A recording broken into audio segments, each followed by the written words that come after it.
He calls the erectionist.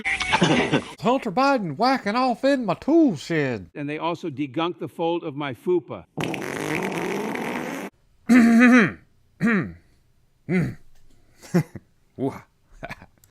All right, so we are now in the phase of Operation Damage Control, it looks like. Now, guys, this is really, I would think this is good news, but then we've got to remember that there's backup plans for backup plans. You know, you got to think about like the evil villains in cartoons and old television shows where the you know, the person that's doing all the evil doings gets kind of exposed and then has to, you know, go back to their evil castle on the hill and kind of regroup and, you know, make some kind of surrogate evil villain to fulfill their tasks. And I'm talking about the WEF, World Economic Forum founder Klaus Schwab has stepped down from the executive chairman role. And, you know, he was well quoted. There's where he was like, he said specifically, you know, I'll be running this for maybe till I'm 100 years old. I feel great. I could do this for a long time. I'm not in any kind of physical declination. It's all coming to plan. I have many political pods in place. We have infiltrated many cabinets. And then recently I did an article a month or so ago, and I had some commenters that were pro World Economic Forum, communism, and all that fun stuff who were like, that article where he's dead is not true. Which it wasn't. He wasn't dead. But he was very sick, though. Very sick, and he had been admitted to a hospital. And, of course, we haven't actually gotten many updates of other than here recently what we see now of him stepping down as executive chairman role. Now, just to let you go in on a little secret that the mainstream media is not going to talk about, they're not even going to mention anything about this. I guarantee MSNBS won't say a thing about this. But the World Economic Forum founder Klaus Schwab has announced his resignation as an executive chairman of the WEF in an email to WE staffers. Schwab announced he would be officially stepping down as an executive chairman and transitioning to a non-executive chairwoman. Chairman. Now that pretty much just leaves him in, around, kind of like, not necessarily the front man for the thing. He's got to remember this is something he started back in the 70s.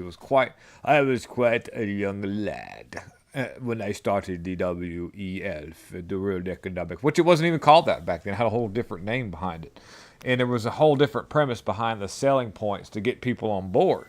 And as things kind of transpired from Transylvania, the name became World Economic Forum. There's actually some original members that have gotten out of it because they realized what direction it was headed. They understand that this dude was a maniac on the floor, and he was dancing like he'd never had danced before. Anyways, so they said, "Dude, this guy's nuts. I need to get out of this stuff." And so, but that didn't matter because he'd already gotten quite a few stakeholders to invest in the organization, as he would say.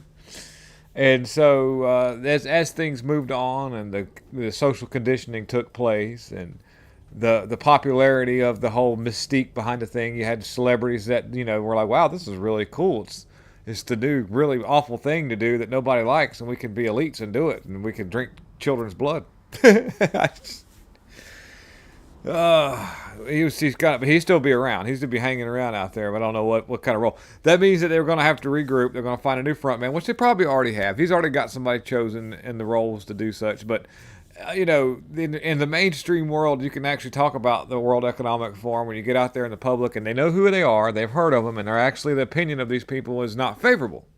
And this is a thing. So that's for them to have to change plans, which, like I say, he was quoted many times, not stepping down, being this guy. I'm going to be the front man until I till they, extract my brain and install it in a computer where I could have my head in a jar like in The Simpsons and run the show. And not the case now. So I guess we would call that a self-fulfilling win eventually.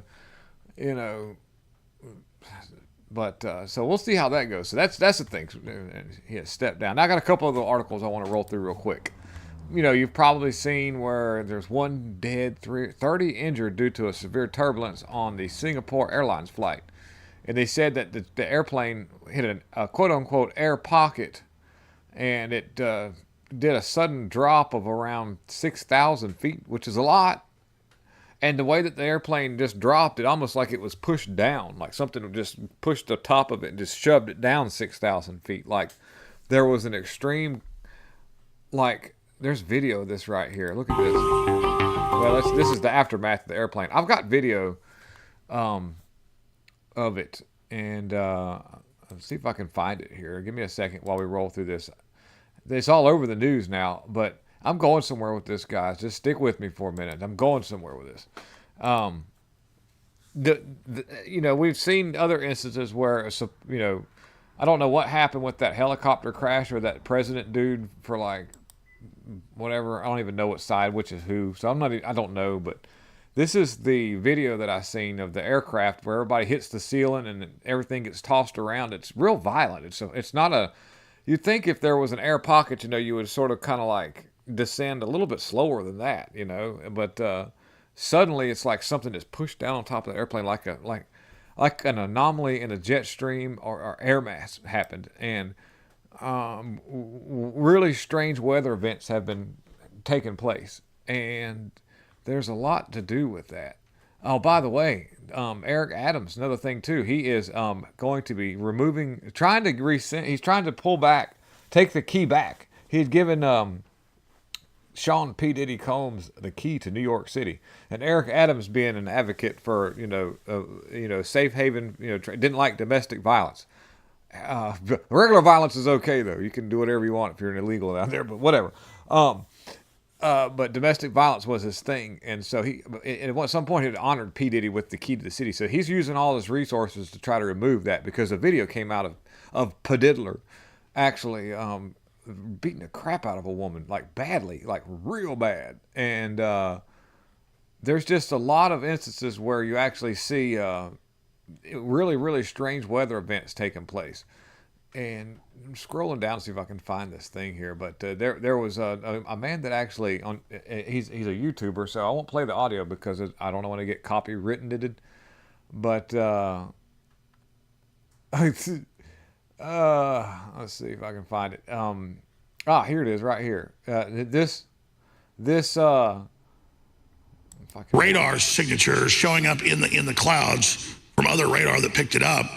And according to all the people and experts to talk to, when you see one of these giant energy beams fire out, that's not how regular radar works, and it's way more pronounced than, again, the normal power of a Doppler system, and is more associated with the weather modification. So I lean towards this being manipulation going on. So let's go. So what he's talking about is that a week ago in Texas, there was huge straight line winds that came through at 160 miles per hour or plus, because they had power lines that were designed to handle these kinds of winds that just got blown over like they are sitting on a table, just boom, buildings were destroyed, people were killed. And events like these can happen naturally, but the man right here breaks down the whole system of how this storm system came through and how it was transpired, and it shows really strange anomalies with Doppler radar. You're like, well, they use that all the time for weather predictions and all. Well, the industry engineers who build these systems have reported that, man, we were instructed as we were making these things. We put in infrastructure on these Doppler radars, which are out there in the ocean in different places, locations, to monitor atmospheric conditions, to report back to the NOAA weather people so that they can make predictions on certain things. The infrastructure that was built, coax like 10 times bigger than needed, huge big relay antenna switches 10 times bigger than needed, power sources on these things 10 times bigger than what they were needed, antenna systems and arrays 10 times bigger than what was necessarily needed. We hear the same thing about 5G technology when it comes to the towers that emit 5G with the coaxes, with the 100 and something watts they're supposed to run. They shouldn't need coax any bigger around than my thumb. And you've got coax as big around as my arm, which is not that big, but still way bigger than what's necessary in different situations where it's like, wow, why does the infrastructure have the capabilities of moving that much power? What are you going to do with all that? And so, we've heard of HARP, we've heard of all kind of other different ways of manipulating the weather. Doppler radar has been known just under its normal usage, just monitoring weather, causing small, changes in manipulation, just in its organic sense. So if you were to ramp those up, you can do. And what I'm getting at is this aircraft that had this sudden issue where it dropped 6,000 feet and people got hurt. Luckily, nobody, not everybody died. It's real strange that we're seeing more and more of these events take place. They blame a strange weather event with that helicopter going down. There's more stuff coming out about that may even go further than that, but I won't touch on that because I can't confirm that. All I can say is that the way that they predict weather nowadays has changed a lot, considering it's almost like a movie written. It's like they know the script ahead of time. So that's the thing. So. Maybe if we start making this a normal thing to talk about, more people will come forward with information about, weather, quote unquote, manipulation. We're also, just a couple of things to go through. A judge is fuming because Judge Merkin runs interference for Bragg, shouts at Trump's defense witness attorney person, Robert Costello, and it says, "Get out of the courtroom right now." That's how he talks, by the way, because I'm sure that's exactly how Merchant talks. But President Trump was back in Manhattan court on Monday in Alvin Bragg's Soviet-style hush money lawfare trial. The prosecutors earlier Monday rolled out their star witness, Michael Cohen, a convicted perjurer, to take the witness stand. And I did a video yesterday that went absolutely nowhere. Nobody's seen that video, which I was in a very big hurry, so the content sometimes suffers when I'm not able to spend much time as much as I'd like to. So my greatness and apologeticness is when it comes to that, as I make up words. And I'm quite busy right now, but this is something I really wanted to talk about, the WEF stuff. And this just kind of transpires after that. It goes along with what's going on with the plan that the globalists have put in place to try to install their global puppets and make it where they can do what they want. They need certain people out of the way, Trump being one of them. So this is a part of that. Cohen admitted yesterday, or in court yesterday, that he had actually stolen from the Trump organization quite a bit of money, and other instances as well where there were some weird things that Cohen had done that really discredits any of the stuff that goes in. And to me, it isolates Trump from being able to, they say, well, I didn't know that was happening. He's what Trump claims. And there's a good chance he didn't, because at the time, none of this came out until Cohen's recent court as a witness. And then after the prosecution rested the case, Trump's defense team called attorney Robert Costello to the witness stand. And now Robert Costello actually goes really in depth about a lot of things. He says they recall Robert Costello previously had blasted Michael Cohen as convicted perjurer and said Bragg's prosecutors cherry-picked emails. And the exchange between Judge Merkin and Robert Costello, courtesy by Paul Ingrassa, who is an inside at the New York City courtroom live reporting, it goes on and it says that Merchant is absolutely seething over Costello's damning testimony. The type of treatment Costello is experiencing as an experienced prosecutor who once worked for the U.S. Attorney's Office for New York in the 1970s and early 80s is receiving on the witness stand from the judges. Disgusting, as the article reads here. And Merchant is visibly perturbed and condescending and downright abusive of the witness, of the outrageous behavior from a judge, and totally inappropriate for any courtroom. No decorum whatsoever, Ingrassa said. And basically it boils down to the fact that whenever Costello gave his testimony, I'll give you a little thing. Bragg prosecutor, did you say Michael Cohen was acting like a drama queen? And he says yes or no. Costello said, I don't know if Michael Cohen was acting like a drama queen. Merchant again chastises Costello from the stand. Would you just answer yes or no? He's like, being real rude to this guy, right?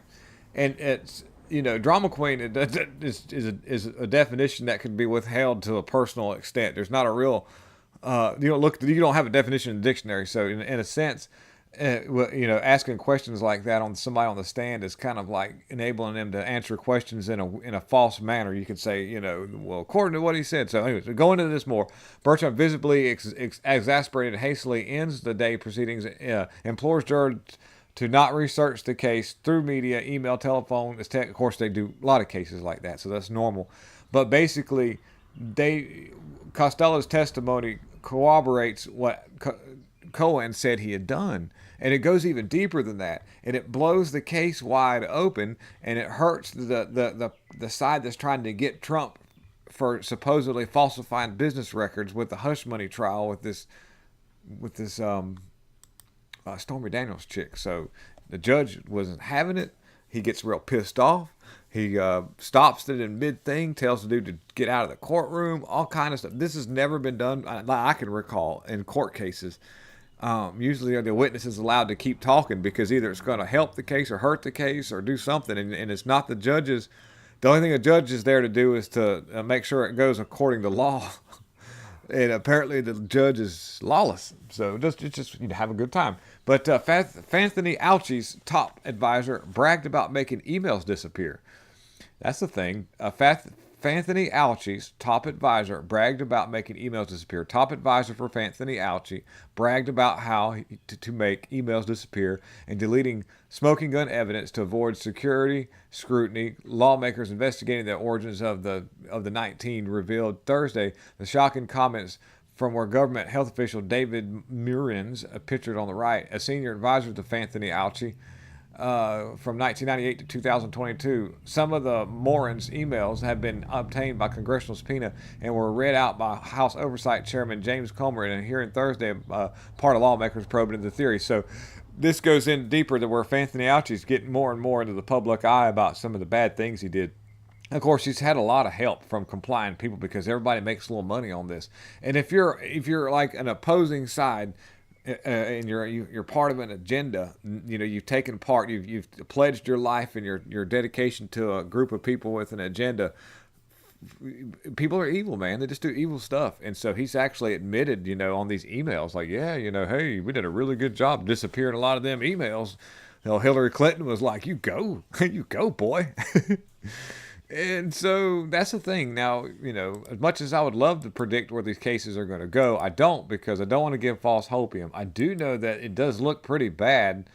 There's a lot more heavier, dutier stuff going on in the European side of things that are actually pushing forward with more aggressive manners of prosecution and stuff. We may see something from that happen before it does in the United States, just because maybe there's a good chance that some of the places aren't is quite as corrupt as the United States, which everybody thought the United States was so good. Boy, these illegals that came across the border are about to find out just how corrupt the United States is.